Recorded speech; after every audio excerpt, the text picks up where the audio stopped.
இப்போ நெருங்கி வராரு. ஆனால் இன்னும் ஓபிஎஸ் வரவே இல்லையே சார். நான் அன்றைக்கே என்ன சொன்னேன், பரீட்சை எழுதட்டும் பார்க்கலான்னு சொன்னேன். இப்போ அவர் ஒரு சங்கடத்தில் இருக்கிறாரு. அவர் ஒரு சங்கடத்தில் இருக்கிற போது நம்ம அதை பற்றி விவாதிப்பது மனித நேயமாக இருக்காது.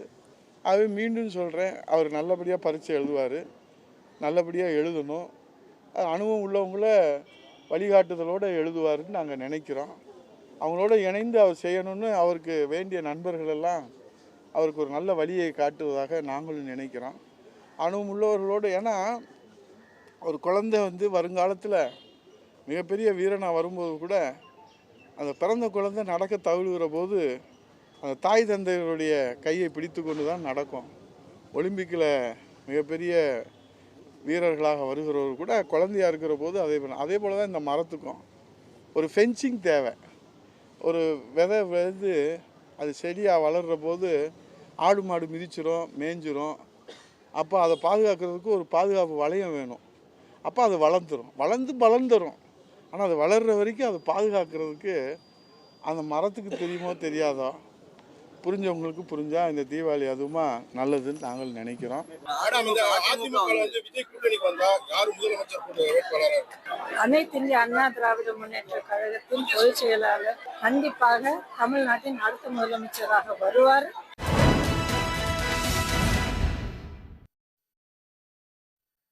வணக்கம். கேள்விக்களம் நிகழ்ச்சிக்கு உங்களை வரவேற்கிறோம். இது மக்களின் மேடை. தாவேகா கொடி பறக்குது அப்படின்னு சொல்லி அதோ தொண்டர்களே பிள்ளையார் சொல்லி போட்டுட்டாங்க அப்படின்னு சொல்லி கடந்த வாரத்தில் எடப்பாடி பழனிசாமி பேசியிருந்தார். அதை தொடர்ந்து தாவேகாவுக்கு மறைமுகமான அழைப்புகள் அப்படிங்கிறது அதிமுக தரப்புலேருந்து தொடர்ந்துக்கிட்டே இருக்குது.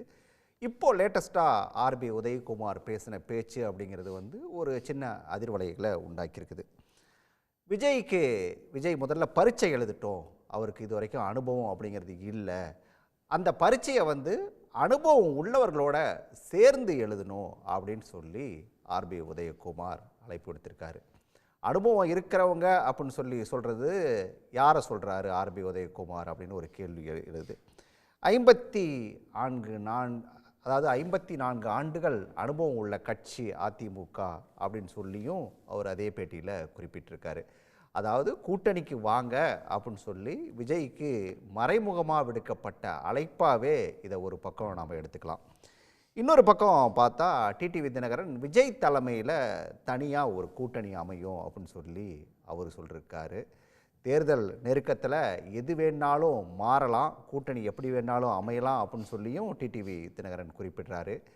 தேர்தல் களம் எதை நோக்கி போகுது அப்படிங்கிற ஒரு மிக முக்கியமான கேள்வி எழுது. அதாவது 2026 தேர்தலுக்கான ஒரு புது வியூகமாக இதை பார்க்கலாமா, இல்லை பலவீனமாக இருக்கக்கூடிய அதிமுகவை பலப்படுத்துறதுக்கான முயற்சியாக இதை எடுத்துக்கலாமா, இது திமுகவுக்கு எந்த அளவில் சவாலாக இருக்கும், அல்லது திமுகவுக்கு இது சாதகமாக மாறப்போதா, இப்படி பல்வேறு கேள்விகள் இதெல்லாம் தொடர்பாக தான் கேள்விக்கிற நிகழ்ச்சியில் விரிவாக பேசியிருக்கோம்.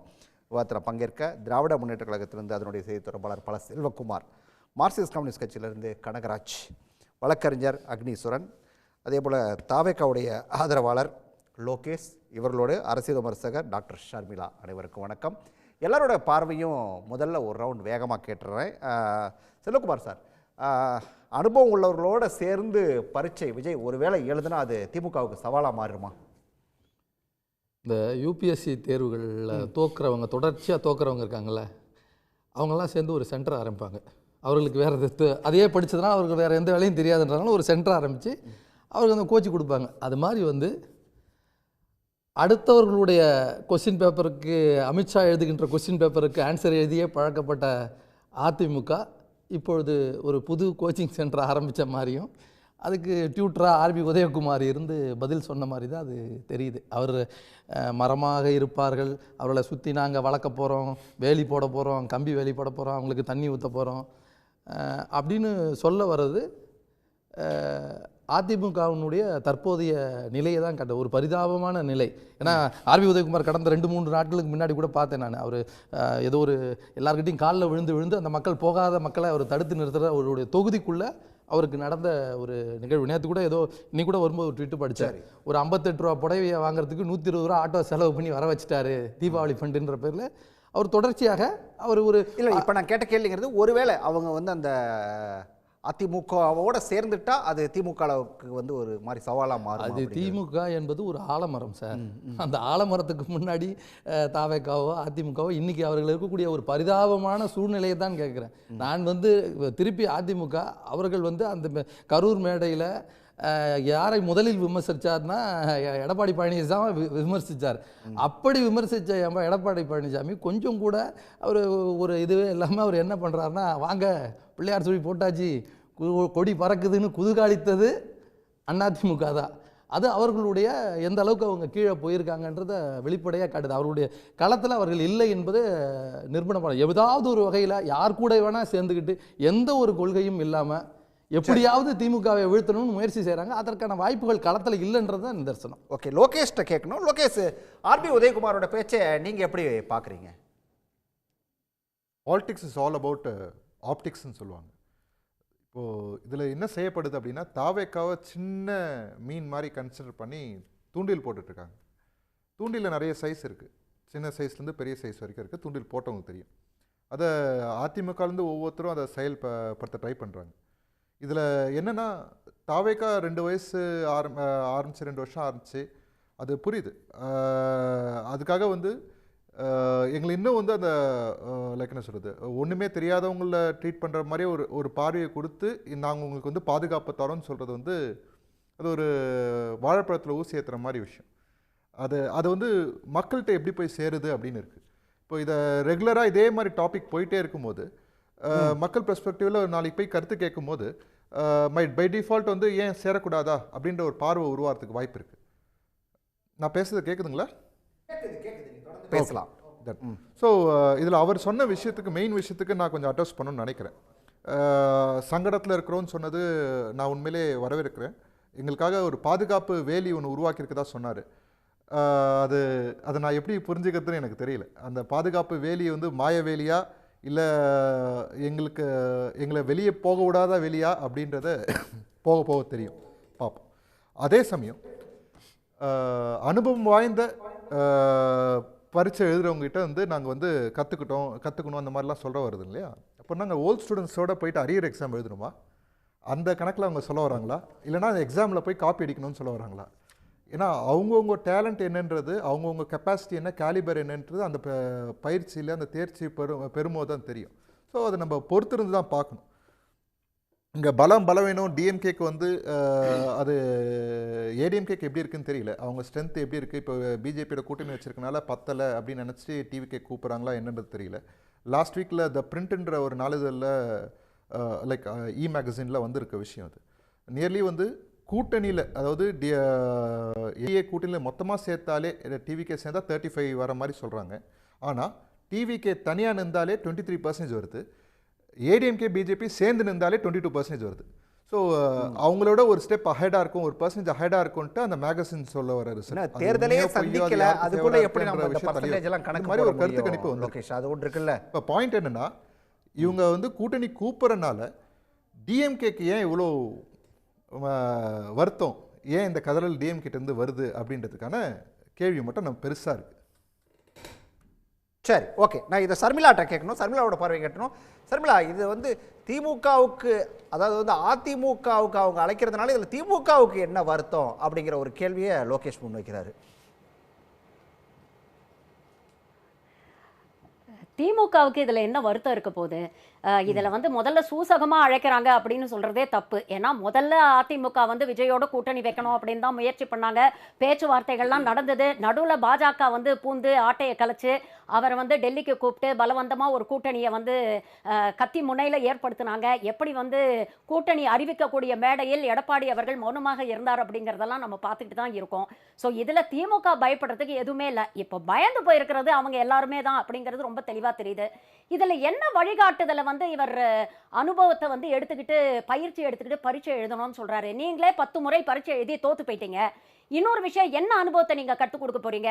சிடி இபியும் கேஸ் போட்டானா அதை எப்படி ஹேண்டில் பண்றது, எப்படி 4 கார் மாறி டெல்லிக்கு போய் அமித்ஷாவை சந்திக்கிறது, எப்படி போன மாசம் வரைக்கும் கூட்டணியே வச்சுக்க மாட்டோம், இனி எந்த நிலையிலும் பாஜகவோட கூட்டணி இல்லை அப்படின்னு சொல்லிட்டு எப்படி அந்தர்பல்ட்டி அடிச்சு கொள்கை எதிரியோட கூட்டணி வச்சுக்கிறது, அப்படி எப்படி மக்களை கன்வின்ஸ் பண்றது, இதெல்லாம் தான் நீங்க அனுபவ ரீதியாக விஜய்க்கு கத்துக் கொடுக்க போறீங்களா அப்படிங்கிற ஒரு கேள்வியை நம்ம கேட்கணும். ஆரம்பத்திலேருந்தே நீங்க பாத்தீங்கன்னா அதிமுகவும் பாஜகவும் தான் விஜயை காப்பாத்துறதுல அவ்வளவு மும்மரமா தீவிரமா களத்துல இறங்குறாங்க. ஒரு பக்கம் அண்ணாமலை வந்து ரொம்ப தெளிவா விஜய் மேல எந்த தப்பும் இல்ல, தமிழ்நாடு அரசு மீதும் காவல்துறை மீதும் தான் தப்பு அப்படிங்கிற ஒரு விஷயத்தை கட்டமைக்கிறாரு. உடனே ஹெச் ராஜா இது நாள் வரைக்கும் ஜோசப் விஜய் அப்படின்னு விமர்சித்து கொண்டிருந்த ஹெச் ராஜா பாகுபலிக்கு நான் தான் கட்டப்பா அப்படிங்கிற ரேஞ்சில விஜய்ல களத்துல என்ன ஆனாலும் நான் முன்ன நின்று அவரை காப்பாத்துவேன் அப்படின்னு பேசுறாரு. நயினார் நாகேந்திரன் விஜய் கரூருக்கு போனார்னா விஜய் உயிருக்கு ஆபத்து வந்துரும் அப்படின்னு பேசுறாரு. நேத்து டாக்டர் தமிழிசை அக்கா என்ன பேசியிருக்கிறாங்க, விஜய் அப்படிங்கிற அரசியல் குழந்தையை காப்பாற்ற வேண்டியது எங்களுடைய கடமை அப்படின்னு பேசுறாங்க. இன்னைக்கு உதயகுமார் அவர்கள் என்ன பேசுறாரு, அவர் குழந்தை சார், அவரை கைப்பிடிச்சு வழி நடத்த வேண்டியது எங்க கடமைன்னு. அப்போ விஜய்ல அப்படிங்கிற அரசியல் குழந்தைய அரசியலுக்கு கொண்டு வந்த அப்பா அம்மா பாஜக அதிமுக அப்படிங்கிறது இதுல இருந்து நமக்கு ரொம்ப தெளிவா தெரியுது. அதனாலதான் அந்த குழந்தை என்ன தப்பு பண்ணாலும் அதை நியாயப்படுத்தி அந்த குழந்தையோட இமேஜ் ஸ்பாயில் ஆயிடக்கூடாது, அந்த குழந்தையோட கெத்து போயிடக்கூடாது அப்படிங்கிறதுக்காக பொத்தி பொத்தி பாதுகாத்து இப்ப அவங்களுடைய கூட்டணியில கொண்டு போய் வச்சுக்கணும் அப்படிங்கிற முயற்சியில இறங்கி இருக்கிறாங்க. இப்போ சற்று முன் பேசின அந்த தாவேகா நண்பர் ஒன்று சொன்னார்ல, politics is all about optics அப்படின்னு. கிட்டத்தட்ட அப்படிப்பட்ட ஒரு பர்செப்ஷனை ஏற்படுத்தி இங்க இருக்கக்கூடிய தாவேகா தொண்டர்களை பிரெயின் வாஷ் பண்ணி இந்த கூட்டணிக்குள்ள போனா என்ன தப்பு அப்படிங்கிற ஒரு நரேட்டிவை செட் பண்ணதான் இவங்க தொடர்ந்து முயற்சி பண்ணிட்டு இருக்காங்க. அதற்காகத்தான் என்ன தப்பு இத போய் மக்கள் கிட்ட சொன்னா மக்களே ஒரு கட்டத்துல என்ன கேட்பாங்க, கூட்டணியில போனா என்ன தப்பு, மக்கள் கேட்க மாட்டாங்க. ஏன்னா மக்களுக்கு நல்லாவே தெரியும். நேத்து ஒரு விஷயம் பேசிட்டு இன்னைக்கு அதுக்கு நேர்மாறா பேசின அதிமுக பாஜக கூட்டணிக்கு என்ன வரவேற்பு கொடுத்தாங்களோ அதே வரவேற்பு தான் நீங்களும் போய் அந்த கூட்டணியில சேர்ந்தா உங்களுக்கு கிடைக்கும். அப்போ யாருடைய பர்செப்ஷனை நீங்க மாத்த பாக்குறீங்க? அதிமுக பாஜகவுடைய டார்கெட் விஜய் பின்னால இருக்கக்கூடிய அவருடைய ரசிகர் படை. அந்த ரசிகர் படைக்கு ஒரு பர்செப்ஷனை ஏற்படுத்தி அவங்கள கூட்டணிக்கு போனாலும் தப்பு இல்லை அப்படிங்கிற ஒரு கன்விக்ஷனை அவங்களுக்கு ஏற்படுத்தணும். ஏன்னா நேற்றுக்கு வரைக்கும் எங்க அண்ணா ஃபயர் விட்டுட்டு இருந்தாரு, நாங்க வந்து கொள்கை எதிரி, பாஜக எங்களுக்கு கொள்கை எதிரி, எந்த ஒரு இடத்துலயும் பாஜகவோட கூட்டணி கிடையாது, பாஜகவோட கூட்டணியில் இருக்கக்கூடிய கட்சிகளோடவும் கூட்டணி கிடையாது அப்படின்னு தெளிவா அறிக்கை விட்டவர் விஜய். இப்ப நாளைக்கு போய் திடீர்னு ஒரு கேஸ்னால ஒரு 41 உயிர் பலி ஆயிடுச்சு அப்படிங்கறதுனால கொள்கையை அடகு வச்சுட்டு அந்த கூட்டணியில போய் சேர்ந்தார்னா கண்டிப்பா ரசிகர்கள் மத்தியில் ஒரு அதிருப்தி ஏற்படுத்தும். அதிருப்தியை மாத்தணும் அப்படிங்கிறதுக்காக ஒரே ஒரு குறுக்கீடு மட்டும் முடிச்சிட்டோம். நான் ஒரு ஃபர்ஸ்ட் ரவுண்ட் வேகமா போயிட்டு வந்தறேன், அப்புறம் டீடைலா பேசலாம்.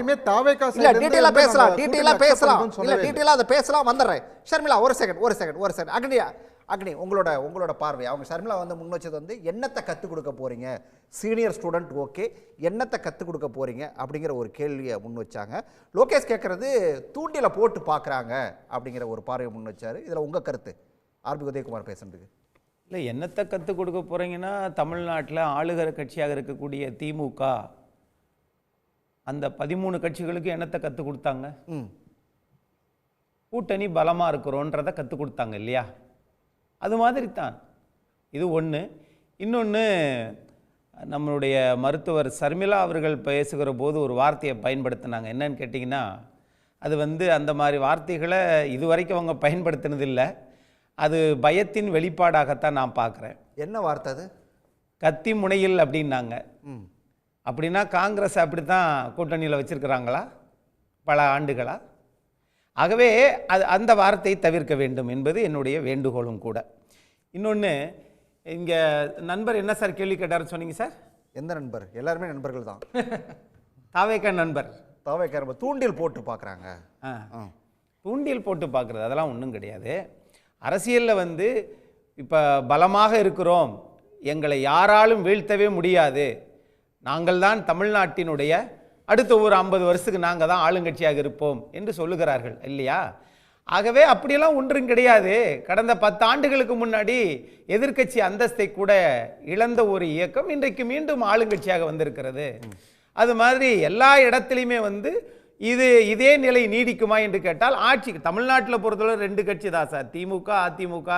இந்த 2 பெரிய இயக்கங்கள் தான் மாறி மாறி வர வேண்டும், வந்து கொண்டிருக்கிறது இது வரைக்கும். ஆகையினால அந்த 2 பெரிய இயக்கங்களின் தலைமையில் தான் கூட்டணியை சந்திக்க இருக்கக்கூடிய வாய்ப்பை தான் தமிழ்நாட்டு மக்கள் வழங்குவார்கள் அப்படின்னு நான் நம்புகிறேன். அப்படி தான் நான் பார்க்குறேன். இன்னொன்று, நம்மளுடைய திமுகவினுடைய செய்தி தொடர்பாளர் அவர்கள் பேசுகிற போது சொன்னாங்க, எப்படின்னா, அதாவது இது திமுக என்பது ஆலமரம் சார், அதை ஒன்றுமே பண்ண முடியாது அப்படின்னாங்க. ஆலமரம் தான், நான் இல்லைன்றே சொல்லலை. ஆனால் அந்த ஆலமரத்துக்கு கூட இன்றைக்கு அமைச்சராக இருக்கக்கூடிய 8 பேர் அதிமுக காரங்க தான் அந்த ஆலமரத்துக்கே விழுதுகளாக இருக்கிறாங்க. இன்னும் மிக முக்கியமான அமைச்சர் பொறுப்புகளில் இருக்கிறாங்க. ஆகவே அது ஒன்று. இன்னொன்று, நீங்கள் கேட்ட கேள்வியில் சார் சொல்கிறீங்க பயத்தின் வெளிப்பாடா அப்படின்னு கேட்குறீங்க. இதே இது தேமுதிகவை வந்து கட்சி ஆரம்பிக்கப்பட்டு தமிழ்நாடு முழுக்க சுற்றுப்பிரயாணங்களை செய்தபோது மறைந்த திரு கேப்டன் விஜயகாந்த் அவர்களை பற்றி தேமுக அந்த கட்சியை பார்த்து பழம் நழுவி பாலில் விழாதா என்று கேட்பது அது பயத்தின் வெளிப்பாடா என்ன? அரசியலில் சக்கரங்கள் சுழலும், அவ்வளவுதான். எந்த கட்சி எப்படி வருது, எந்த கூட்டணி, மக்களினுடைய நிலைப்பாடு என்ன? நீங்க எவ்வளவு பெரிய பெரிய கூட்டணி அமைச்சாலும் சரி, மக்கள் என்ன பண்ணுவாங்க? மாறிடுவாங்க. அதே மாதிரி தான் தமிழ்நாட்டில் ஆளுமை மிக்க தலைவர்களாக இருந்த ஒரு இயக்கம் பயத்தின் வெளிப்பாடாக இருந்தா அதிமுகவே உருவாகி இருக்காது சார். சார், பொருளாளராக இருந்த புரட்சி தலைவர் பொன்மன செம்மல் கேள்வி கேட்டார். அதனால் கேள்வி கேட்காம இருந்திருந்தா அதிமுகவே வந்திருக்காது. ஆக பயம் அறியாத ஒரு கூட்டம் தான் அதிமுக. நீங்க நினைச்சிட்டு இருக்கீங்க, ஆகா அது இப்படி கிடக்கு, அது அப்படி பயந்து போய் கிடக்கு அப்படின்லாம் நினைக்கிறீங்க. நீங்கள் தான் பாரதிய ஜனதாவுடன் கூட்டணி வச்ச உடனே உங்களுக்கு பாதி பயம் வந்துருச்சு.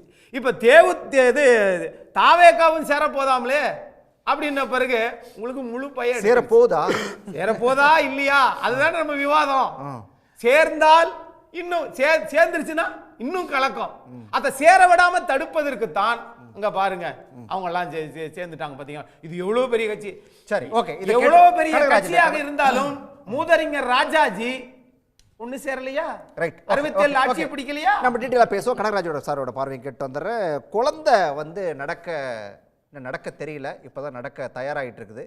கையை பிடிச்சி நடக்க கற்றுக் கொடுத்தா என்ன தப்பு அப்படிங்கிற கேள்வியை ஆர்பி உதயகுமார் கேட்குறாரு. நாங்கள் பெரிய கட்சி அப்படின்லாம் அக்னி சொன்னார். என்ன சார் இதுக்கெல்லாம் பதில்? அதுக்கு பதில் சொல்கிறதுக்கு முன்னால் ஒரு பெரிய பொய்யை இன்றைக்கி அங்கே சொன்னார். என்ன சொன்னார்னா, நாங்கள் போய் தான் தமிழ்நாட்டுக்கு நிறையா நிதி எல்லாம் வாங்கிட்டு வந்திருக்கோம் அப்படின்னு சொன்னார். அதை சொல்லிடணும்னு நினைக்கிறேன், கிளாரிஃபை பண்ணணும்னு நினைக்கிறேன். 2 விஷயம். ஒன்று, 30/9/2019 திரு எடப்பாடி பழனிசாமி அவர்கள் பிரைம் மினிஸ்டருக்கு ஒரு கடிதம் எழுதுகிறார். அது இப்போவும் நம்ம தமிழ்நாடு கவர்மெண்ட்டினுடைய வெப்சைட்டில் இருக்குது. அதில் அவர் என்ன சொல்றாரு சார், இன்னைக்கு டாபிக் வர மாட்டார். ஒரு பொய்யை எப்படி சொல்லுங்க, எப்படி திசை திருப்பறாரு பாருங்க. அது நேத்து தாவேகா காட்சிக்காரு நாங்க சின்ன மீன் கிடையாதுன்னாரு. அதுக்கு பதில் சொல்லாம நீங்க திமுக 67க்கு போயிட்டீங்க. அது நேத்து சரி, கனகராஜ் சார் முடிச்சிட்டோம். கனகராஜ் சார் பாருங்க, கேட்டு போயிடுவோம். இல்ல அவர் சொல்றாரு நாங்க சின்ன மீன் கிடையாதுன்னு சொல்றாரு. நாங்க பெரிய மீன் பதில் சொல்வீங்கன்னு பார்த்தா 67ல அண்ணாதுரை என்ன பண்ணாருன்னு சொல்லிட்டு செல்வகுமார். கனகராஜ் இல்ல அண்ணா ஆரம்பிச்ச கட்சி தான திமுக. மறந்துட்டீங்களோ? சார் இருங்க, கனகராஜ் சார் முடிச்சிட்டோம். மறந்துட்டீங்களோ? கனகராஜ் இப்ப ஆரம்பிக்கிறாரு. மறந்துட்டீங்க இல்லையா? அவர் கேள்வியே உங்கள அதுதான் கேட்டாரு. இல்ல அண்ணாவை மறந்துட்டு தான் திமுக.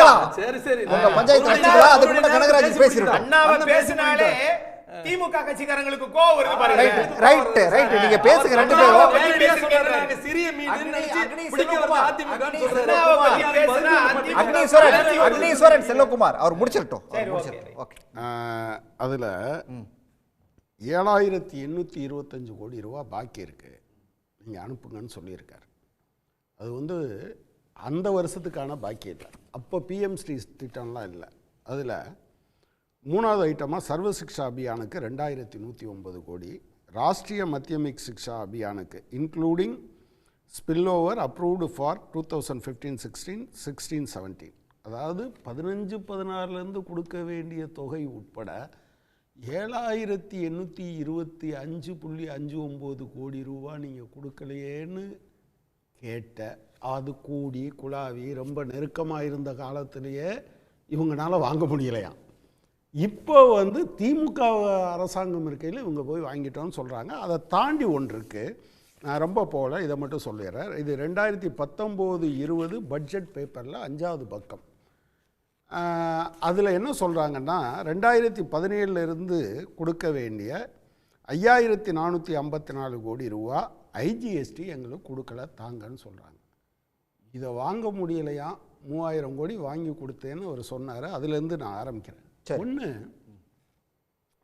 இந்த புலிக்கு பயந்தவங்கெல்லாம் ஏன் மேலே படுத்துக்கங்கன்னு ஒரு சொலவடை உண்டு இல்லை, அவர் அந்த பேட்டியை ஆரம்பிக்கும்போது புரட்சி தமிழர், மாண்புமிகு தமிழ்நாடு எதிர்க்கட்சி தலைவர், வருங்கால முதலமைச்சர், இதை தொடர்ச்சியாக சொல்கிறார். ஆமாம், அவர் வந்து டூரெல்லாம் போயிட்டு வந்துட்டார். பெரும்பான்மை இடங்களில் நாங்கள் வெற்றி பெற்று விடுவோம், அந்த மாதிரி தான் நாங்கள் பார்த்துக்கிட்டு இருக்கோம். அப்படி இருக்கையில் எதுக்காக இந்த அரசியலில் அவரே சொன்னது மாதிரி ஆப்டிக்ஸ்? அப்போ இவரை கூப்பிட்றாருன்னா என்ன அர்த்தம்? ரொம்ப ஆரம்பத்திலே அவர் ஒரு பிரம்மாண்டமான கட்சி எங்களோட சேர போகிறதுன்னு சொன்னார். ரைட் ஃப்ரம் த பிகினிங் அவருக்கு வந்து நோக்கம் வந்து இந்த கூட்டணி தேராது அப்படிங்கிற முடிவுக்கு திரு எடப்பாடி பழனிசாமி அவர்கள் வந்து விட்டார். நாம் பிஜேபியோடு சேர்ந்துட்டோம். அது சேர்ந்துட்டோம் இல்லை, பிஜேபி நம்மளை இழுத்து கட்டி போட்டு வச்சுருக்கு, நம்ம வெளியே போக முடியாது. எனவே யாராவது வரமாட்டாங்களான்னு ஒரு பல்வேறு முயற்சிகள் நடந்தது. அது யாரும் வரல. திமுக கூட்டணி உடஞ்சிரும், சிதறிடும், இல்லாமல் போயிடும் சொல்லி பார்த்தாங்க. அது ஒன்றும் நடக்கலை. ஒரு கட்சியுடைய பொதுச் செயலாளராக ஒரு மெகா கூட்டணியை கட்டமைக்க வேண்டியது அவரோட பொறுப்பு தானே சார்? அதாவது பொருந்தா கூட்டணிகள் மெகா கூட்டணியாக இருந்தாலும் சரி, அதாவது வந்து ஊரில் சொல்லுவாங்கள்ல, தவளைக்கும் எலிக்கும் திருமணம் செஞ்சு வச்சா என்ன நடக்கும், தவளை தண்ணிக்கு இழுக்கும், எலி கரைக்கு இழுக்கும், ரெண்டும் இருக்கிற இடத்த விட்டு இன்னொரு இடத்துக்கு போக முடியாது, அந்த இலக்கை அடைய முடியாது. எனவே அஇஅதிமுகவினுடைய பெரும்பாலான தொண்டர்கள், அதே போல் நான் லோக்கல் லெவலில் பார்க்குற கிளை அளவில் இருக்கக்கூடிய ஒரு பகுதியினர் மிக கடுமையாக பாஜகவுடனான கூட்டணியை அதிமுக அதில் இருக்கிறத அவங்க ஏற்கவே இல்லை. அப்போ இப்போ திரு எடப்பாடி பழனிசாமி அவர்கள் இப்படி யோசிப்பது, அவர் தாவைக்கா நண்பர் ரொம்ப தெளிவாக சொல்லிட்டார், நாங்கள் போகிறதா இல்லை. அநேகமாக அப்படி ஒரு முடிவை திரு விஜய் அவர்கள் எடுக்க மாட்டார் என்று நான் உறுதியாக நம்புகிறேன். ஒரு கொள்கை எதிரி என்று சொன்ன ஒருத்தரோடு முதல் தேர்தலையே இப்படி ஒரு அட்ஜஸ்ட்மெண்ட்டுக்கு போனால் ஆக்சுவலாக அது பாஜகவுக்கு நேரடியாக, இது திரு எடப்பாடி பழனிசாமி அவர்களுடைய அஜெண்டா இல்லை, பிஜேபியோட அஜெண்டா என்னன்னா கழகங்கள் இல்லாத தமிழகம். அதுதான் அவங்க சோரளத்தில் பல இடங்கள் எழுதிட்டு இருந்தாங்க. இப்போ கொஞ்ச நாளைக்கு அடக்கி வச்சுருக்காங்க. அது அவங்களுடைய. அப்போ தமிழ்நாட்டில் திமுக அதுக்கு இருக்கக்கூடிய, அது வந்து கலைஞருக்கு பின்னால் டிராவிடியன் ஐடியாலஜியை விட்டுருவாங்கன்னு நினச்சாங்க. அப்புறம் ஒரு கட்டத்தில் திரு ஹெச் ராஜா சொன்னார், ஸ்டாலின் இஸ் டேஞ்சரஸ் தேன் கலைஞர் அப்படின்னு சொன்னார். ஸோ இப்போது இந்த ஐடியாலஜியை முன்னுக்கு கொண்டு வரும்போது எதிர்காலத்தில் தமிழ்நாட்டில் திமுக வர்சஸ் பாஜகன்னு இருக்கணும். அப்போது ஏடிஎம்கேயோட கூட்டு சேருவது, அதே போல் புதிதாக ஒரு ஆல்டர்னேட், அவர் சொல்கிற மாதிரி பிரிண்ட்லேயே கூட என்ன சொல்லியிருந்தாங்கன்னா, பிரிண்ட்டே கூட என்ன சொல்லியிருந்தாங்க, ஃபைனலாக பிரிண்டில் வந்த அந்த ஆர்டிக்கல், 2 பேரும் சேர்ந்தாலும், அதாவது ஏடிஎம்கே பாஜக கூட்டணியும் தாவேக்காவும் சேர்ந்தாலும் அது அப்படியே 1+1ன்னு மாறாது. இதில் இருக்க ஒரு பகுதி திமுகவுக்கு போகும், திமுகவுக்கு எட்ஜ் இருக்குன்னு அவங்க சொல்லியிருந்தாங்க. அஃப்கோர்ஸ் அது இன்னும் நாள் இருக்குது, நம்ம பார்க்கலாம். எனவே பேசிக்காக பாஜக அது சேர்ந்த இடங்களெல்லாம் கூட்டணிக்கு பலரையும் நிர்பந்தித்து அழைத்து விட்டு அதுக்கு பின்னால் அந்த கட்சிகளை அழித்து விடும். அதுதான் அது. அது தமிழ்நாட்டில் திமுகவுக்கு மாற்றாக வர வேண்டும் என்று நினைக்கிற போது திமுக அதிமுக ரெண்டுக்கும் மாற்று விஜய். அப்புறம் விஜய்க்கு இந்த ஓட் ஷேர் எல்லாரும், இப்போ நீங்கள் வந்து அதில் வந்தது மட்டும் இல்லை, திமுக சர்வே பண்ணுறாங்க, அதாவது அஃபிஷியலாக கட்சி என்கிற முறையில் இல்லைன்னா கூட சில எம்எல்ஏக்கள் மற்றவங்கெல்லாம் பல்வேறு நபர்கள்ட்டையும் கொடுத்துருக்காங்க. எது அதிமுக பண்ணுது, தாவேக்கா பண்ணியிருக்கான்னு எனக்கு தெரில, மற்றபடி சர்வே பண்ணிக்கிட்டு தான் இருக்காங்க.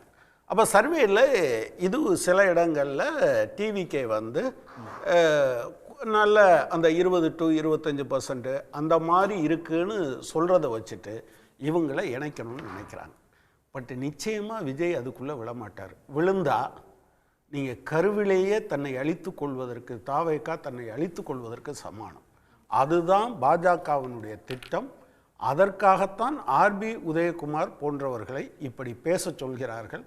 நான் பாதுகாக்கிறேன்னு சொல்றது இருக்குல்ல, அது கருவிலேயே தாவேகாவை அழிப்பதற்கான திட்டம். சரி லோகேஷ்ட கேட்டுருவோம். பாதுகாக்கிறேன் அப்படின்னு சொல்றதே, அதாவது அதிமுக சொல்றதுங்கிறதே வந்து அது கருவிலேயே அழிக்கக்கூடிய ஒரு பிளான், அது பாஜகவுடைய பிளான் அப்படின்னு சொல்றாரு.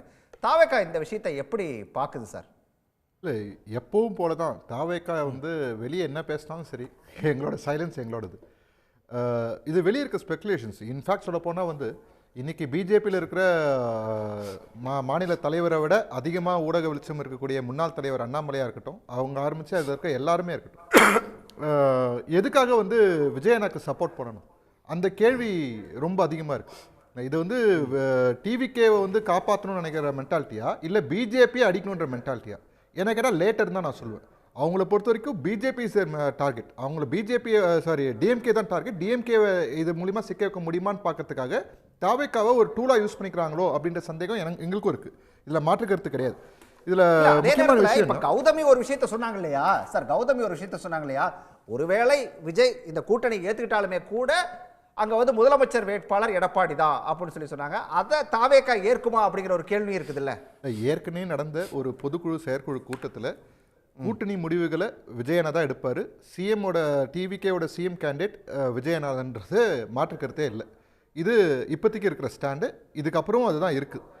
இந்த ஃப்யூச்சரில் ஃபார் எக்ஸாம்பிள் டிசம்பர்லையோ ஜனவரிலையோ இதுக்கு பற்றியான டாக்ஸ் வரும்போது, கூட்டணி பற்றியான டாக்ஸ் வரும்போது அன்றைக்கி என்ன முடிவு எடுக்கிறாருன்றது அது விஜயனாவை பொறுத்த வரைக்கும்.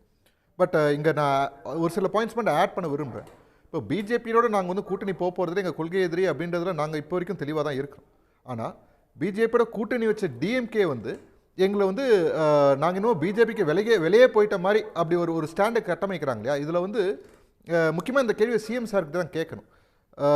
சட்டசபைக்குள்ளே வந்து எல்லா பதிவையும் பண்ணிவிட்டு லேட்டாக வந்து தான் காரணம் அப்படின்னா சொல்லிவிட்டு வெளியே வந்து ஒரு ட்வீட் போடுறது, நான் வந்து தனிநபரை வந்து அட்டாக் பண்ணேன்ட்டு. சம்பவம் நடந்ததுலேருந்தே இதில் அரசியல் பண்ணாதீங்கன்னு சொல்லிட்டு அரசியல் பண்ணது யார் அப்படின்ற கேள்வி ரொம்ப ஸ்ட்ராங்காக இருக்குது. இதில் வந்து டிஎம்கேவும் அரசியல் பண்ணுது, பிஜேபியும் அரசியல் பண்ணுது, ஏடிஎம்கேவும் அவங்களால முடிஞ்ச விஷயத்த செஞ்சிட்ருக்காங்க. ஸோ நடுவில் வந்து நாங்கள் ஒரு பிரளயத்துக்குள்ளே மாட்டியிருக்குமா அப்படின்னு கேட்டால் இன்றைக்கி சுச்சுவேஷன் அப்படி இருக்குது. ஆனாலும் மக்களோட ஆதரவு யாருக்கு இருக்குது அப்படின்னா பெரும்பாலான மக்கள் வந்து இன்றைக்கும் விஜயனுக்கு தான் ஆதரவு தராங்க. இப்படியாப்பட்ட ஒரு இன்சிடென்ட் நடந்ததுக்கப்புறம் விஜயனுக்கு இருக்கிற ஆதரவு வந்து குறையவே இல்லை.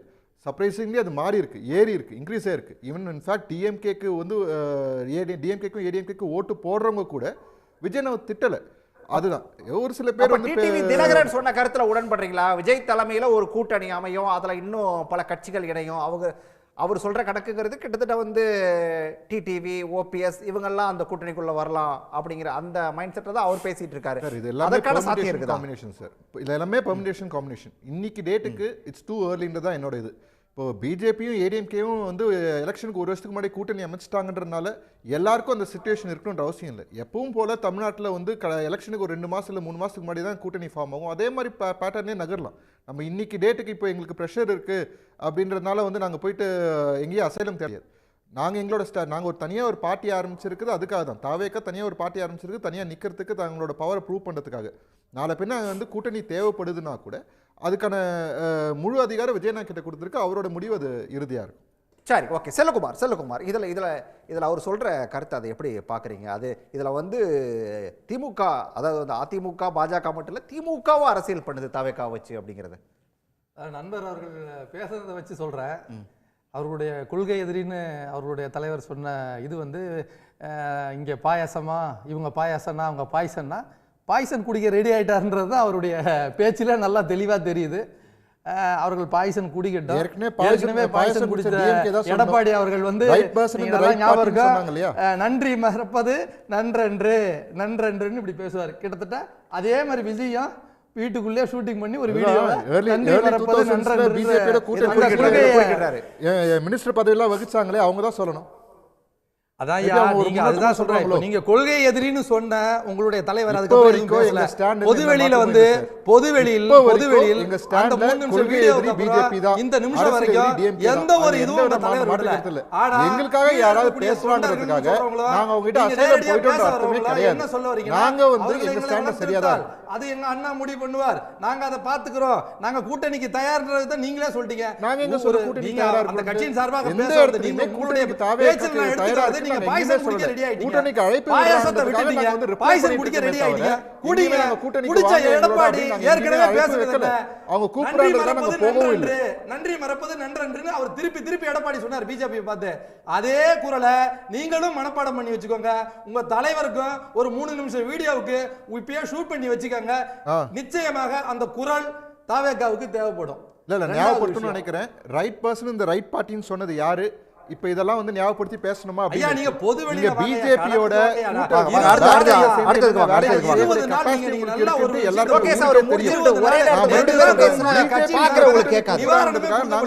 கூட்டணி போயிட்டோன்ற அர்த்தம் கிடையாது. இன்னைக்கு வரைக்கும் அதிமுக அந்த நிவாரணமும் கொடுக்கல. ஒரு பெரிய துயர்ல தமிழ்நாட்டில் இருக்கக்கூடிய இத்தனை பெரிய கட்சி எதிர்கட்சி தலைவர்னு சொல்றவங்க, எதிர்கட்சின்னு கிளைம் பண்றவங்க, இதுவரைக்கும் பாதிக்கப்பட்ட மக்களுக்கு பணமே கொடுக்காத ஒரே கட்சி அதிமுக தான். அவர்கள் உங்களை கூப்பிடுறாங்க, போய் சேர்ந்துக்கங்க. இல்ல நீங்க பெரிய மீனா அவங்க பெரிய மீனா, யாரு பெரிய மீன்? நீங்க எத்தனை பேர் சேர்ந்து வந்தாலும் சரி, மீனா திமுகன்றது தேர்தல்ல தான் முடிவாகும். அவங்க அழைப்பு அவங்க வைக்கறாங்க. டிஎம்கே ஏன்னா உங்களுக்கு அவ்வளவு பதறாங்க. ஓகே ஓகே ஓகே ஓகே கூப்பிடுறாங்க. லோகேஷ் ஒரு செகண்ட். ஷர்மிளா நீங்க ஏன் பதறீங்க? அதாவது ஷர்மிளா இது வரைக்கும் தாவேகா தனித்து போட்டி அப்படிங்கிறதுல தான் தெளிவா இருக்குது. எங்க தலைமையில் ஒரு கூட்டணி அப்படிங்கிறதுல தான் தெளிவா இருக்குது. இன்னும் நாட்கள் இருக்குது, நேரம் இருக்குது. தேர்தல் நேரத்தில் விஜய் முடிவு செய்வார் அப்படின்னு சொல்லி தாவேகா ஆதரவாக பேசக்கூடிய லோகேஷ் குறிப்பிடுறாரு. இதை எப்படி எடுத்துக்கிறது? இல்ல அவர் தானே சொன்னாரு ஆப்டிக்ஸ் கிரியேட் பண்ண ட்ரை பண்றாங்கன்னு. அப்போ இந்த ஆப்டிக்ஸை வந்து உடைக்க வேண்டிய ஒரு கடமையும் அவர்களோட தலைவர்கிட்ட தானே இருக்கு. வெளிப்படையா வந்து சொல்ல வேண்டியது தானே, நீங்க எங்களுக்கு சப்போர்ட் பண்ணாலும் நீங்க எங்க கொள்கை எதிரி தான், ஆனா நாங்க உங்களுடைய இந்த அழுத்தத்துக்கெல்லாம் வந்து நாங்க வந்து அடிபணிய மாட்டோம், நாங்க வெளிப்படையா இப்ப சொல்றோம். மீண்டும் ஒரு அறிக்கை விட சொல்லுங்களேன் விஜய் சார்பில். கொள்கை எதிரியோடையோ இல்ல கொள்கை எதிரியோட கூட்டணி இருக்கக்கூடிய கட்சியோடையோ எந்த காலத்திலயும் வந்து கூட்டணி கிடையாது, நாங்க தனியா சந்திப்போம் அப்படின்னு சொல்லுங்களேன். மௌனமா இருக்கிறாரு, பனையூருக்குள்ள இருந்து வெளியிலே வர மாட்டேங்கிறாரு. இல்ல சிம்பிள், உங்களுடைய உண்மையான கொள்கை எதிரியா நீங்க அவங்களை கருதுறீங்கன்னா 2 நாளைக்கு முன்னால சட்டமன்றத்துல மாண்புமிகு நிதி அமைச்சர் தங்கம் தென்னரசு அவர்கள் ஒன்றிய அரசு எந்த அளவுக்கு நமக்கு நிதி பகிர்வீட்டுல வஞ்சனை பண்ணுது அப்படிங்கறத தொடர்ந்து தரவுகளோட வெளியிட்டாரு. இந்த நிமிஷம் வரைக்கும் விஜய் கிட்ட இருந்து ஒரு அறிக்கையாவது வந்ததா? உங்க கொள்கை எதிரியை கண்டனம் பண்ணி தமிழ்நாட்டு மக்களை இப்படி வஞ்சிக்கிறீங்களே அப்படின்னு ஏதாவது ஒரு அறிக்கை அவர் வெளியிட்டாரா? கொள்கை எதிரின்னு சொல்றோம் மேடம். ஆனா உண்மையிலே திமுக அவங்க கொள்கை அவங்களோட எதிரியை எந்த அளவுக்கு வளர்த்திருக்கு கடந்த 5 வருஷத்துல, கடந்த 4.5 வருஷத்துல 2021 அவங்களோட இருந்த ஓட் சதவீதம் என்ன, 2024 அவங்க ஓட் பெர்சன்டேஜ் என்ன, டிஎம்கே எதிர்க்குன்னு சொல்லிட்டு ஓட்டு வந்து எவ்வளவு இன்க்ரீஸ் பண்ணிருக்கு. லோகேஷ் வெளியில இருந்து பேசுறாங்க, இல்ல பதிலுக்கு பதில் பேசிட்டு தான் கேட்காது. உங்க நேரத்துல பேசலாம், கொஞ்சம் குறுக்கிட வேண்டாம். அதுதான் சபை நாகரிகம். ஒரே ஒரு பாயிண்ட் மட்டும் ஆட் பண்ணிக்கணும் எங்க மேடம் கிட்ட. இல்ல நீங்க சொல்லுங்க. அவங்க ஆரம்பத்துல பேசும்போது யூபிஓ போய் பாருங்க, பீகாரை போய் பாருங்கன்னு சொல்லுவாங்க. யூசுவலா அதுதான் அவங்களோட சொல்றது. இதே தமிழ்நாடு முதலமைச்சர் சொல்லியிருக்காரு, ஃபாரினோட கம்பேர் பண்ணுங்க, நம்ம வந்து தனியா ஸ்டேட்டா கம்பேர் பண்ணுங்க, நாட்டோட கம்பேர் பண்ணுங்கன்னு. நம்ம போயிட்டு இருக்க வளர்ச்சிக்கு லோகேஷ் அவங்க முடிச்சிட்டு லோகேஷ் அவங்க முடிச்சிட்டோம். யூபிஏ சொல்றதனால கேக்குறேன். இல்ல நீங்க யூபிஏ சொல்றதனால கேக்குறேன். சிபிஐ நீங்க சொல்றீங்கன்னு சொல்றோம். சிபிஐக்கு மாத்தணும் கரூர் வழக்க அப்படின்னு. இல்ல சிபிஐக்கு மாத்தணும் அப்படின்னு இந்த வழக்க யார் கோர்ட்ல உச்சநீதிமன்றத்துக்கு போய் வழக்கு போட்டது? precisely தாவேகா சார்பில் இருந்து எஸ்ஐடி தான் வேணும்னு கேக்குறாங்களே தவிர சிபிஐ வேணும்னு கேட்கல. நான் வேணா அந்த லோகேஷ் இருங்க லோகேஷ் ஒரு செகண்ட் அவங்க முடிச்சிரட்டும். அவங்க கட்சி சார்பா கேக்குறது பயம் என்ன பதட்டம் உங்களுக்கு?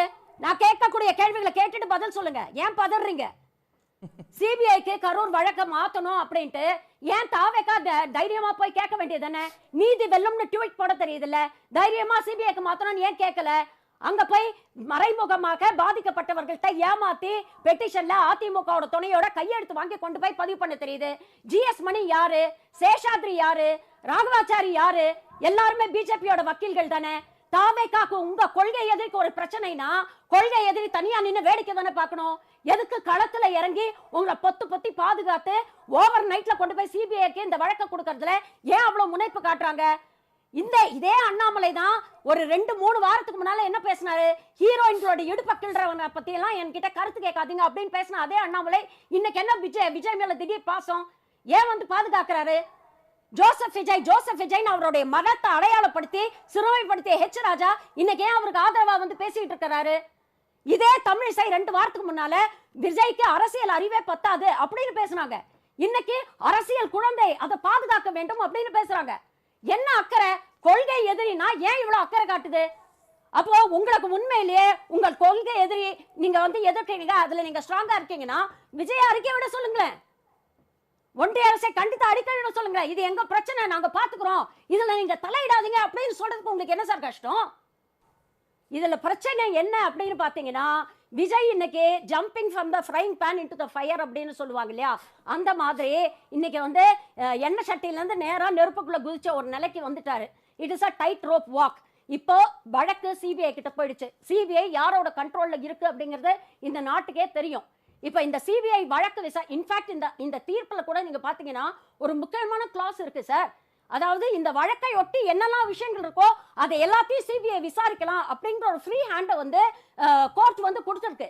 அப்போ சிபிஐ விஜயோட பர்சனல் விஷயங்களை எல்லாத்தையுமே நோண்ட முடியும். நாளைக்கு எல்லாத்தையும் கேட்டாங்கன்னா விஜய் போய் நின்று பதில் சொல்லித்தான் ஆகணும். இன்னைக்கு அப்படிப்பட்ட ஒரு டைட் வாக்ல அவர் மாட்டிக்கிட்டு இருக்காரு. இன்னைக்கு வந்து நீங்க நேரடியா உங்க கொள்கை எதிரி எடுத்து ஏதாவது ஒண்ணு பேசுனீங்கன்னா நாளைக்கு சிபிஐல வழக்கோட போக்கு எப்படி போகும் அப்படிங்கிறது தெரியும். அதனாலதான் பயந்து பதுங்கி பனையூர்ல உட்கார்ந்து இருக்கிறாரு. அதனால இந்த வெட்டி வீராப்பெல்லாம் தயவு செஞ்சு பேசாதீங்க. பேச்சு நிறைய பேசலாம், தயவு செஞ்சு இறங்கி செயல்ல காட்டுங்க. அக்னி உங்ககிட்ட தான் எப்படியாவது விஜயை பிடிச்சி உள்ள போட்டுறணும், விஜய் கூட ஒரு கூட்டணி அமைச்சிடணும் அப்படின்னு துடிக்குதா அதிமுக? அதை எப்படியாவது சேரவிடாம பார்த்துக்கிறணும்னு சொல்லி திமுக கூட்டணி கட்சியும் துடிக்குதா? ஏன் உங்களுக்கு பதட்டம்? உங்களை பற்றி யாராவது ஏப்பா விசிகாவோட கூட்டணி வச்சிருக்கீங்க, பாமகவோட கூட்டணி வச்சிருக்கீங்க, கம்யூனிஸ்ட் இயக்கங்கள் மாபெரும் கம்யூனிஸ்ட் இயக்கங்கள் அதிமுக உருவாக்குவதற்கு காரணமாக இருந்த வலதுகரமாக இருந்த கல்யாண சுந்தர ஐயா போன்றவர்கள்லாம் இருந்த இயக்கம் உங்ககிட்ட இருக்கு, ஏப்பா வெளியே விடுங்கப்பா என்னைக்காவது மாண்புமிகு எதிர்க்கட்சி தலைவர் எடப்பாடி பழனிசாமி கேட்டிருக்கிறாரா? திமுக கூட்டணியில் இருக்கக்கூடிய கட்சிகள் கூட இங்க வரதுக்கான வாய்ப்பு இருக்குன்னு எடப்பாடி பேசிதான் இருக்காரு. வரட்டும், அப்புறம் தாவேக்கா பத்தி கொஞ்சம் பேச நிறுத்துவோம். பொறுங்க சார். இவங்களுடைய நோக்கம் என்னன்னா, அதிமுக என்கிற ஒரு மாபெரும் இயக்கத்துல அந்த கட்சி கூட்டணி வச்சு அந்த கட்சியை எந்த கட்சியாவது அழிச்சது வரலாறு உண்டா?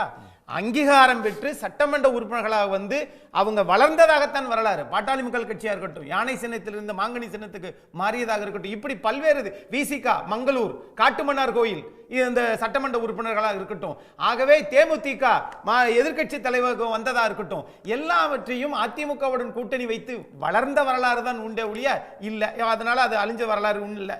ஆனா இங்க ஆப்போசிட்ல இருக்கிறவங்க என்னங்க இது எவ்வளவு பெரிய கட்சி, தாவேகாவோட கூட்டணி போறாங்க. நான் கேட்கிறேன், நீங்க கூட்டணி வச்சிருக்கிற கட்சியெல்லாம் தமிழ்நாட்டில் எதிர்கட்சியா இருந்த கட்சியா? எதுக்குங்க உங்களுக்கு? பதட்டமே வேண்டாம். இன்னும் 4-5 மாசம் இருக்கு. இப்பயே பதட்டப்பட்டீங்கன்னு வச்சுக்கோங்க, அப்ப தேர்தல் நேரத்தில் ரொம்ப பதட்டப்பட்டுருவீங்க. அதனால கொஞ்சம் பொறுங்க. மரியாதைக்குரிய கனகராஜ் சார் சொன்னார் என்னன்னா, அதாவது எலிக்கும் தவளைக்கும் கல்யாணம் வச்சது மாதிரி, ஒன்று நிலத்தில் இருக்கும், ஒன்று நீருக்கு இருக்கும். கரெக்டு தான். ஆனால் எவ்வளவு பெரிய உலகத்திலே அதிக விஷமாய்ந்த மிருகம் எதுன்னு கேட்டீங்கன்னா பாம்பு.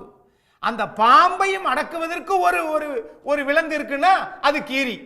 அந்த பாம்பினுடைய விஷம் கொத்தினாலும் அது தன்னை தற்காத்துக் கொள்ளுவதற்கு ஒரு செடியில போயிட்டு வரும். அந்த செடிக்கு பேரும் அதிமுகவுக்கு தெரியும். ஆகவே அவ்வளவு அனுபவம் இருந்ததுனால தான் இப்ப சொல்றோம். இப்ப நம்ம மரியாதைக்குரிய மருத்துவர் அவங்க சொன்னாங்க, ஏங்க சிபிஐ கேக்குறீங்க? இல்ல அவர் எலியும் தவளையும் சொன்னாரு. இப்ப நீங்க பாம்பும் கீரியும் சொல்றீங்க. அது திமுக அதிமுகவும் மாறி மாறி தான். அப்படிதான். ஆக திமுக என்கிற விஷத்தை கொண்டு வருவதற்கு கீரிக்கு ஒரு சக்தி உண்டு. இல்ல சார், அப்படி சொல்றேன். பாம்பு கீரி சக்தி இருக்குது. இந்த எலிக்கும் தவளை என்ன பண்ண போகுது? நான் என்ன கேக்குறேன்னா, இதான் ராஜா திருவாங்கட சார், எலிக்கும் தவளைக்கு கல்யாணம் பண்ணும்போது அதை பேசவே இல்லை, விட்டுட்டீங்க. ஆனா பாம்புக்கும் கீரிக்கும் சொல்லும் போது என்ன பண்ண போகுதுன்னு கேட்டீங்க பாருங்க. இதுதான் ராஜா சார். பாம்புக்கு ஒரு ரெமெடி வச்சிருக்கீங்க, எலிக்கும் தவளைக்கு ஏதோ ஒரு ரெமெடி சொல்லுங்க. அதான் அவர் கேக்குறாரு. அது தேர்தலுக்கு பிறகு தெரியும் அந்த ரெமெடி. நான் என்ன சொல்றேன்னா, சிபிஐக்கு ஏன் போய் கேட்டீங்க அப்படின்னு கேக்குறாங்க நம்ம மருத்துவர் சமிலா அவர்கள். அவன் நான் கேக்குறேன், தமிழ்நாட்டில் விசிக கட்சியினுடைய தலைவர் மரியாதைக்குரிய சிதம்பரம் நாடாளுமன்ற உறுப்பினர் என்ன கேட்டாங்க? வேங்கை வயலுக்கு சிபிஐ கேட்டாங்க. அது மாதிரி ஆம்ஸ்ட்ராங் அந்த கொலைக்கு சிபிஐ கேட்டாங்க. அப்ப அவங்க சொல்லும்போது என்ன சாராம்சம்னா, எங்க சிபிஐ இன்னைக்கு யார் கையில் இருக்குன்னே தெரியாதுங்க. யார் கையில் இருக்குன்னு மக்களுக்கு தெரியாதா என்ன? அப்ப மக்களுக்கு யாருகிட்ட இருக்குன்னு தெரிஞ்சுதான் விசிகா கட்சியினுடைய தலைவர் இதை கேட்டாரா? அதுக்கு அவங்க பதில் சொல்லணும். அதனால சாருக்கு வந்து ரொம்ப ரொம்ப பரிதாபம். என்னன்னா பாத்துக்குங்க, தாவேகா விஜய் வந்து நடிகர் விஜய் தப்பான முடிவு எடுத்துறாரு. ஒரு செகண்ட் அவர் இருங்க குறுக்க வராதீங்க. என்னன்னா தாவேகா கட்சி வந்து ஒருவேளை சேர்ந்துருச்சுன்னா நம்ம இது என்ன ஆக போகுது அப்படின்றதுக்கு பதிலா அப்படி நாசுக்கா பாருங்க, கருவிலே அழித்து விடுவார்கள். ஏன்னா உங்களையெல்லாம் யாரையும் அழிக்கவே மாட்டாங்க பாருங்க.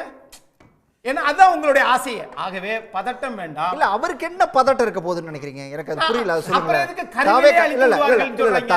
தாவேகா வந்து ஒருவேளை நீங்க சொல்றது படி, அவர் சொல்றது படி, இல்லது வந்து இப்ப ஆர்பி உதயகுமார் சொல்றது படி, சரி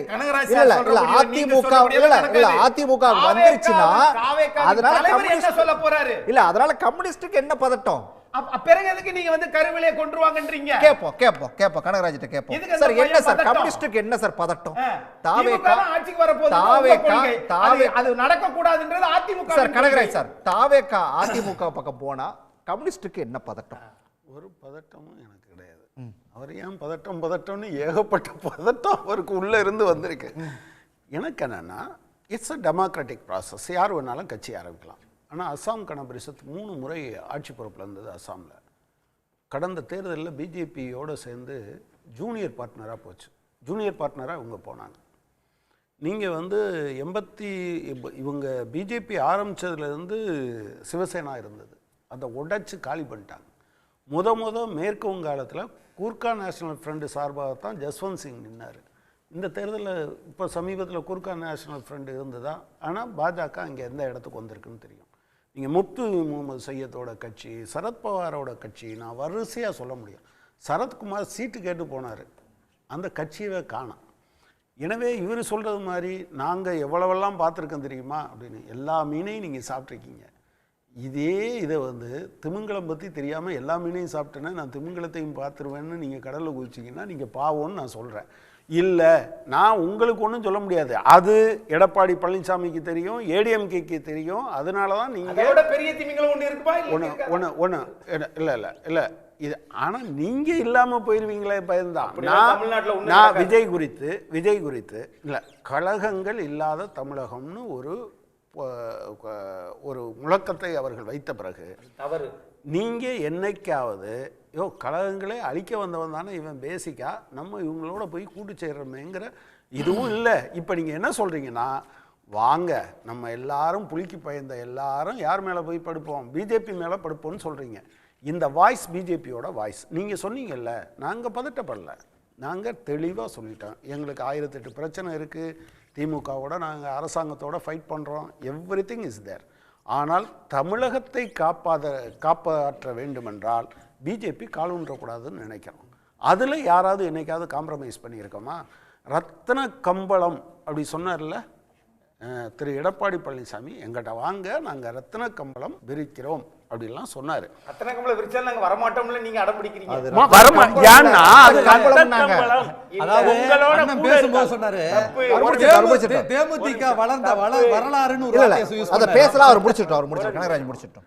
உங்களோட இருக்க ஆட்கள் இந்தியா முழுவதும் ரத்த கம்பளம் விரித்த ஆட்கள் என்பதை நீங்க புரிந்து கொள்ளுங்க.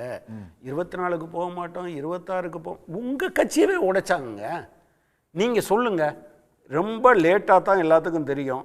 திரு ஆடிட்டர் குருமூர்த்தி அவர்கள் சசிகலாவை சந்திச்சாரா, டிடிவி தினகரனை சந்திச்சாரா? இதெல்லாம் எப்போ தெரிஞ்சது? உடைக்கும் போது உங்களுக்கு தெரியாது, கொஞ்ச நாள் கழித்து தெரிஞ்சது. இப்போ என்ன வந்தது? விஜய் போய் பார்க்குறாருன்னாங்க, அப்புறம் விஜய் ஆட்கள் பார்க்குறேன்னாங்க, அவர் இல்லைன்னு சொன்னார், மறுத்துட்டாங்க. ஆனால் ஆதவ் அர்ஜுனா இப்போ குர்ஆன் மேலே சத்தியம் பண்ணார்ல, ஆதவ் அர்ஜுனா குர்ஆன் மேலே சத்தியமாக சொல்கிறேன், நான் எங்கே போக மாட்டோம், பிஜேபியோட போக மாட்டோம்.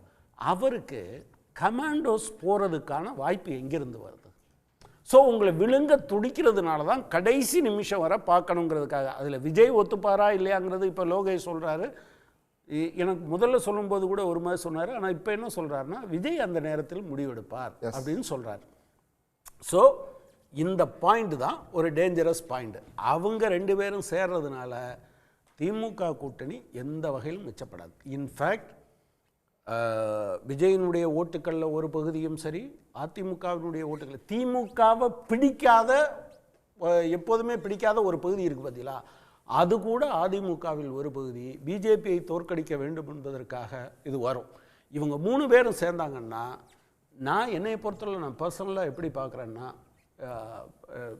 திமுக ரொம்ப பெட்டர் பிளேஸ்டு, திமுக கூட்டணி கட்சிகள் என்பது தான் என்னோட பர்சனலான அபிப்பிராயம். இங்கே இருக்கிற கொஞ்சம் இங்கே வரும், அங்கே இருக்க இது.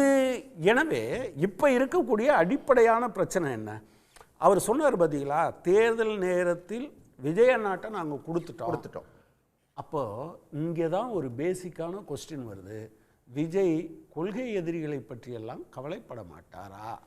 இந்த கேள்விக்கு அவர் பதில் சொல்ல வேண்டிய அவசியம் இருக்குது. அவர் யார் சொல்லியிருக்கணும் பதில்? நாங்கள் யாரும் குருமூர்த்தியை பார்க்கலைன்னு யாருங்க சொல்லியிருக்கணும்? குருமூர்த்தி சொல்கிறாரு, என்ன யார் குருமூர்த்தியை சந்தித்தார்கள் என்று சொல்வதால் குருமூர்த்திக்கு ஒன்றும் நஷ்டம் கிடையாது. அது யாருக்கு நட்டம்? ஆக்சுவலாக அப்படி ஒன்று இல்லை. ஆனால் இப்படி கிளப்புறாங்க. யார் சொல்லியிருக்கணும்? விஜய் சொல்லியிருக்கலாம், புஷியானந்த் சொல்லியிருக்கலாம், ஆதவ் அர்ஜுனா சொல்லியிருக்கலாம், அல்லது ஒரு ட்வீட் போட்டிருக்கலாம், நாங்கள் யாரையும் பார்க்கலன்னு. ஏங்க நீங்கள் மறுக்க மாட்டீங்க? உங்கள் கொள்கை எதிரிக்காக வேலை செய்கிற ஒருவர் உங்களை பார்த்ததா சொல்லும்போது நீங்கள் மறுத்திருக்கணுமா வேண்டாமா? மறுக்காத போது அந்த கேள்வி வருதா இல்லையா? இப்போ திரு லோகேஷ் கூட ஆரம்பத்தில் சொல்லும்போது ஒன்று சொன்னார், அப்படியெல்லாம் இல்லைங்கிற மாதிரி சொன்னார். ஆனால் இடையில என்ன சொன்னார்னா, தேர்தல் நேரத்தில் முடிவெடுப்பார் அப்படிங்கிறது. அது அதைத்தான் நான் என்ன சொன்னேன், கருவிலேயே தன்னை அழித்துக் கொள்வதற்கான திட்டத்திற்கு தாவேகா தானும் அனுமதி கொடுக்கிறதோ என்கிற கேள்வியை எழுப்பும். லோகேஷ், இது ஒரு மிக முக்கியமான கேள்வி கனகராஜ் எழுப்பியிருக்கிறது. தேர்தல் நேரத்தில் பார்த்துக்கலாம். ஆனா சேர்த்து சொல்லிட்டோம். ஒரே ஸ்கிரிப்ட் ஒண்ணு திரு லோகேஷ், ஒரே ஸ்கிரிப்ட் பார்த்துக்குங்க. இந்த பாதுகாக்கணுங்கிறது இருக்கு பத்தியில, தமிழிசை சொன்னாலும் சரி, திரு ஆர்பி உதயகுமார் அந்த ஸ்கிரிப்டை பாருங்க. இவரை பாதுகாக்கிறதுக்காக நாங்கள் வரோம். நீங்கள் 28ஆம் தேதி ஒழுங்காக இருந்த களம் 29ஆம் தேதி அண்ணாமலை பேசினது பிறகு என்னவா மாறிச்சுன்னு உங்களுக்கு தெரியும். இப்போ இந்த குழந்தை பாதுகாப்பு என்பதும் ஒரே ஸ்கிரிப்ட், ஒரே இடத்துல எழுதுனது, வெவ்வேறு வாய்ஸில் பேசுகிறாங்கன்னு தெரியும். ரைட் லோகேஷ், இதை எப்படி பார்க்குறீங்க? அதாவது விஜய எல்லாம் இப்போ பாதுகாத்துட்டு இருக்கிறது பாஜக தான். நீங்க கூட ஆரம்பத்தில் பேசும்போது ஒரு விஷயத்த சொன்னீங்க, கூட்டணியை பற்றிய முடிவை அண்ணன் எடுப்பாரு, அந்த நேரத்தில் என்னவோ அதை அவர் பார்த்துக்குவாரு அப்படின்னு சொல்லிட்டு இதுதான் சந்தேகத்தை கிளப்புது. கம்யூனிஸ்ட் தோழரோட நோக்கம் புரியுது. கிளாரிட்டி என்னன்னா, நீங்க கேட்ட கேள்விக்கு, அதாவது ஓபிஎஸ், டிடிவி இவங்கெல்லாம் சேர்ந்து நீங்க கூட்டணிக்கு போவீங்களான்னு கேட்கும்போது அந்த முடிவை தான் எலெக்ஷன் நேரத்தில் முடிவு எடுப்பார் அண்ணன் அப்படின்றத சொன்னது. மற்றபடி பிஜேபியோட கூட்டணி இருக்கா இல்லையா, எப்பவுமே அவங்க நம்ம கொள்கை எதிரி சார். நம்ம அதில் ரொம்ப கிளாரிட்டியாக தான் இருக்கும். இன்னைக்கு வரைக்கும் கிளாரிட்டியாக தான் இருக்கும், நாளைக்கும் அதே கிளாரிட்டியில் தான் இருக்கிறோம். பிஜேபி பேசுறதுனால நாங்கள் அதுக்கு ஒவ்வொரு தடையும் நாங்கள் எங்ககிட்ட இது இல்லை, நாங்கள் கூட்டணின்னு ப்ரூவ் பண்ணிகிட்டே இருக்கணுன்ற அவசியம் கிடையாது. நாங்கள் ஆல்ரெடி அதை எங்களோட செயற்குழு கூட்டத்திலே முடிவு எடுத்தாச்சு. ஸோ இங்கே பாயிண்ட் என்ன அப்படின்னா, இன்னைக்கு ஒருத்தவங்க போஸ்ட் ஒன்று போட்டிருக்காங்க. அதாவது என்னென்னா, தன்னுடைய விளம்பர வெறிக்காக 41 உயிர்களை கொன்ற ஒரே மனிதன் அப்படின்னு. ஸோ இந்த மாதிரி அவதூறு பேசிகிட்டு இருக்கவங்க மேலே அரசாங்கம் என்ன நடவடிக்கை எடுக்க போகுது அப்படின்ற கேள்வி இருக்குது. இது ஒரு பக்கம். இவங்க பாயாசம் நம்ம சொன்னாலுமே ஃபாசிசம் பண்ணுற பிஜேபியாக இருக்கட்டும், குஜராத்தில் கலவரம் ஞாபகம் வந்திருக்கும், அதே கலவரத்துக்கு ஆதரவாக இருந்த கட்சி யார், இங்கே தமிழ்நாட்டில் இருந்த கட்சி யார் அப்படின்ற கேள்வி இருக்குது. இந்த 2 கேள்விக்கும் ஒரே பதில் தான் டிஎம்கே அப்படின்ற பெரிய விஷயம் நிற்குது ஃபைனலாக. ஏன் அப்படி சொல்கிறேன்னா, இங்கே 2021 பிஜேபியோட பர்சன்டேஜ் ஓட்டிங் எவ்வளோ பர்சன்டேஜ் ஓட்டு வாங்குச்சு, இன்றைக்கி 2024 அவங்க எவ்வளோ ஓட் பர்சன்டேஜ் ப்ரூவ் ஆயிருக்காங்க. ஸோ யாரோட ஆளுங்கட்சியில் அவங்க எவ்வளோ வளர்ந்துருக்காங்க அப்படின்ற நேரம் குறைவாக இருக்கிறதுனால நேரடியாக ஒரே ஒரு கேள்வி, பாஜகவோட கூட்டணி இல்லை, தாவேகா எந்த சூழலையும் கூட்டணி அமைக்காது அப்படிங்கிறத உறுதியாக அழுத்தமாக திருத்தமாக சொல்ல முடியுமா? என்னால் உறுதியாக சொல்ல முடியும். டிஎம்கே அரசியல் எதிரி, பாஜக கொள்கை எதிரி. இதே விஷயத்தை ஏற்கனவே நிறைய தடவை சொல்லியிருக்காரு விஜய், நிறைய சொல்லியிருக்காரு. நீங்கள் மறுபடியும் கேட்கறதுனால மறுபடியும் இங்கே கேட்குற நேரத்துலலாம் அறிக்கை கொடுக்கணுன்ற அவசியம் இல்லை. ஏன்னா ஆரம்பத்தில் சொன்னது தான், politics is all about optics. Okay, அதே விஷயத்துல தான் டைமிங்கும் இருக்கு. என்ன டைமிங்ல என்ன விஷயம். ஷர்மிளா குறுக்கிட்டாங்க முதல்ல. ஷர்மிளா நிறைவா கொள்கை எதிரி கூட நிச்சயமா கூட்டணி இல்ல அப்படின்னு சொல்லி உறுதியா இல்ல, சொல்றாரு. அக்னீஸ்வரன் அண்ணா கேட்டதுக்கான விளக்கத்தை நான் சொல்லிடுறேன். அக்னீஸ்வரன் அண்ணா சுருக்கமா. கேட்டதுக்கான விளக்கத்தை நான் சொல்லிடுறேன். தலைவர் எழுச்சி தமிழர் அவர்கள் ஒரு காணொலியில ரொம்ப தெளிவா சொல்லியிருந்தாரு. வேங்கை வயலை பொறுத்த வரைக்கும் இங்க அரசாங்கம் காவல்துறை இதை விசாரிச்சது. ஆனா பாதிக்கப்பட்ட மக்களுக்கு அந்த விசாரணையில திருப்தி இல்ல, எங்களுக்கு சிபிஐ வேணும்னு பாதிக்கப்பட்ட மக்கள் கேட்டாங்க. அப்படி இருக்கும் பொழுது கூட்டணி கட்சியில இருந்தாலும் ஒரு தலைவராக மக்கள் பக்கத்துல நிக்க வேண்டியது என்னுடைய கடமை, அதனால அவங்களுடைய குரலுக்கு நான் வரு சேர்க்கிறேன் அப்படின்னு சொன்னாரு. ஆனா இந்த பிரச்சனையில, கரூர் பிரச்சனையில பாத்தீங்கன்னா இன்னும் முழுமையான விசாரணை ஆரம்பிக்கவே இல்லை சார். ஒரு தனிநபர் ஆணையமும் விசாரிக்க ஆரம்பிக்கல, காவல்துறையும் விசாரிக்க ஆரம்பிக்கல.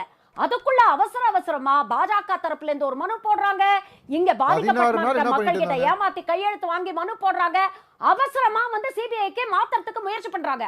ஓவர் நைட்ல சிபிஐக்கு மாத்தி உத்தரவு கொடுக்குது உச்சநீதிமன்றம். அதான் நாங்க கேள்வி எழுப்புறோம். அப்போ இன்னொரு விஷயமும் சொல்லிடுறேன். அக்னீஸ்வரன் அவர்கள் சொன்னாரு, அப்ப சிபிஐல உங்களுடைய நிலைப்பாட்டுல மாற்றமான, எங்களுடைய நிலைப்பாடு எப்பவுமே ஒரே மாதிரி தான் இருந்திருக்கு. இவர்களுடைய தாவேகா தலைவர் விஜய் பேசி இருக்கிறாரு சார். சிபிஐ வந்து ஆளுங்க பாஜகவுடைய கைப்பாவையா இருக்குது, விஜய் பேசியிருக்கிறாரு. ஆதவர்ஜுனா பேசியிருக்கிறாரு. சிபிஐக்கு நீங்க வழக்க மாத்துறீங்கன்னா 5 வருஷம் ஊற போடணும் அப்படிங்கிறது தானே அர்த்தம். அவர்களோட தலைவர் இப்ப அவங்க தான் நேர் எதிரான ஒரு நிலைப்பாடை இன்னைக்கு அவங்க எடுக்கிறாங்க. நாங்க வழக்க பாத்துக்கிறோம் சொல்லி இருந்திருக்கலாமே. இருங்க, இதுல ஒரே ஒரு விஷயம் தாங்க, விஜய்க்கு வந்து புலிவால புடிச்ச கதை மாதிரி ஆயிடுச்சு. இப்ப ஒரு டைட் ரோப் வாக்கு தான். நேரடியாக பாஜகவை எதிர்த்தா அதனுடைய விளைவு சிபிஐ வாயிலாக தெரியும். பாஜகவை எதிர்க்காம பாஜகவோட கூட்டணிக்கு போனா அவருடைய கிரெடிபிலிட்டி அடிப்படும். சோ இதுல என்ன பண்றது அப்படிங்கிற ஒரு திறனை ஒரு மாதிரி ஒரு இக்கட்டான சூழ்நிலையில அவர் மாட்டிட்டு இருக்காரு. அதனாலதான் அவர் வெளியில வந்து பிரஸையும் சந்திக்க மாட்டேங்கிறாரு, மக்களையும் சந்திக்க மாட்டேங்கிறாரு அப்படிங்கறது நமக்கு தெளிவா புரியுது. இன்னொரு பக்கம் பாஜகவுக்கு இது அட்வான்டேஜ். இன்னொரு வருஷம் பாஜகவுக்கு இது அட்வான்டேஜ். சந்திக்கலாம் நேயர்களே. நன்றி, வணக்கம். உடனுக்குடன் செய்திகளை தெரிந்து கொள்ள சன் நியூஸ் பெல் ஐகானை கிளிக் பண்ணுங்க.